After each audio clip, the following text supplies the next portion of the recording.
Good morning. Yes, it's Christmas, and I was first going to say that my corner where I record these videos has been invaded by Christmas, but more accurately, I should say it's been enhanced by Christmas. But anyway, this morning I'm thinking about, I call it COVID fatigue. We've been in restrictions due to COVID, and they've been enhanced because after Thanksgiving and people not following the guidelines and the new season, that kind of thing, fall season, winter season, spikes have been happening, so the restrictions are a little tighter again. And the fatigue is people resisting more, or they're just sick of it, they're weary of it. I heard somebody this past weekend complaining about masks, that just hates that or resists it so strongly. And I've been thinking about that. And I've been putting it together with a couple of other things in my life. In a sense, I could say that I've been holding the COVID fatigue, or those restrictions, and how my wife Anita and I are living into them, along with a couple of other things that I value that were taught me. For example, one is in my tradition, Christian tradition, a key phrase is to take up our cross and follow Jesus. Okay, that's just a basic principle. It says we need to be willing to sacrifice, to give up some of our freedoms, or to make, like I said, sacrifices to follow Jesus where Jesus went. And Jesus, the way I read the New Testament, is always went toward the weak, the most vulnerable, the ones that were put down, the ones that were lower in the cultural, economic strata. That's where he went. So to go there, to follow Jesus, means to think about the most vulnerable, to be willing to make sacrifices for the common good, especially for the good of those that are most susceptible. In terms of COVID, that would mean being willing to take up our cross, which in this case would be relatively nominal. It's not like a literal cross where you're risking, your own life to be executed because of something, but it says willing to make those sacrifices. And I've been thinking about that, the way it plays out for some folks, and in a sense my own shadow side. It's like, yes, I'm willing to follow Jesus into caring for vulnerable, for the common good, unless it means the inconvenience of wearing a mask, or unless it means the inconvenience of churches not being able to gather without certain precautions, unless it means my freedom is restricted in some way. And how easy it is to say, on the one hand, yes, I'm going to take up my cross daily and follow Jesus, but I don't want to give up my rights. I don't want to be inconvenienced, and just that human nature to somehow bring those together and say, how do I work with these two values in my life? And for Anita and me, I know it's relatively easy. Working from home, following the restrictions is not some huge sacrifice. I mean, we're missing some things. My sister was going to come out and fly out from Michigan and join us in Southern Cal for Christmas, and we're missing that. We're grieving that.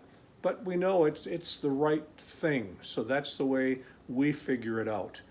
But to say, hey, this is my value, and even though I don't like making these sacrifices, this is something I've committed to. So that's one thing I'm thinking, how bringing those two together. And then the other thing I was thinking of is a quote from Dietrich Bonhoeffer. And this is my own version because I haven't read the direct quote in years, but it's the way I've lived into it. And the principle that he presented in his book, Cost of Discipleship, I believe it was, Dietrich Bonhoeffer said that obedience is easy for those who willingly yield, but incredibly difficult, if not impossible, for those who resist. So I'm thinking resistance rather than simply yielding to it. And that would be government authority saying that we need to wear a mask. We need to stay 6 feet apart, and willingly yield to that and just say, oh, okay, then I'll wear a mask. Yeah, it's annoying. Yeah, I don't care for it that much, but it's a minor irritant. So yeah, I'll willingly yield to that. And then it becomes easy. Or not going into certain places, even if they're illegally or not following guidelines, and saying, no, that's not the guidelines that I've been giving, and I can submit to civil authority in that respect and do it easily, willingly. It really is easy. On the other hand, to resist it and say, no, I don't like this. This is bad. They don't really have the right to do this. Who are they? Or it's not my political party that's doing that, or this is too far, too much. And then that resistance builds up such difficulty. To put on a mask becomes, people call it a political thing, but it's for me, it's a pride thing in some respects. It's a attitude thing. For me and for Anita, we try very hard to have the attitude that, yeah, we can make these sacrifices.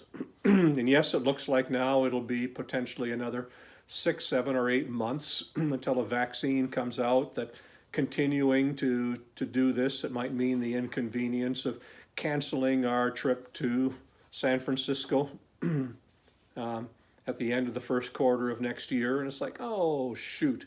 But if we willingly do that and just say, hey, we'll move it to the fall, when things are more open, when it's more responsible to do so. So I am remembering in my own life that, I've chosen to live into that statement attributed to Jesus that we need, or to the Christian faith, let's say the Christian community. We need to be willing to take up our cross and follow Jesus, especially as following Jesus into the most vulnerable, which might be those with pre-existing conditions, or where we live now in a retirement community, those who are elderly. Following Jesus, being willing to make sacrifices, and then doing so willingly. And then at the same time trying to appreciate or understand or empathize with those that, their heart, they are resisting, and it makes it very difficult for them. And somehow their makeup right now is that they value so much their freedom or not having to make sacrifices that just being willing to take up their cross just doesn't, it's so hard for them. And they resist so much that even putting on a mask is an incredibly difficult thing. Just flipping a couple of loops over, and I have to remember to take mints along, because I feel like I need to apologize to people around me, because that's the way my breath has been smelling to them. Just like, okay, all those inconveniences. But being willing to do so, or willingly do so, it really is easy. So I wonder where you sit on this, where both and the values that you have, but then the practical other side of it, the resistance, the difficulty of giving up rights. And I live with both of them, and hopefully I'm moving more toward the principles that I want to live with, and then dealing with the shadow side of me that wants to resist or wants to have my own rights and my own freedom, my own value, lack of inconvenience. So I wonder where you sit on that, how you're dealing with the fatigue of the whole thing. Hey, talk to you next week.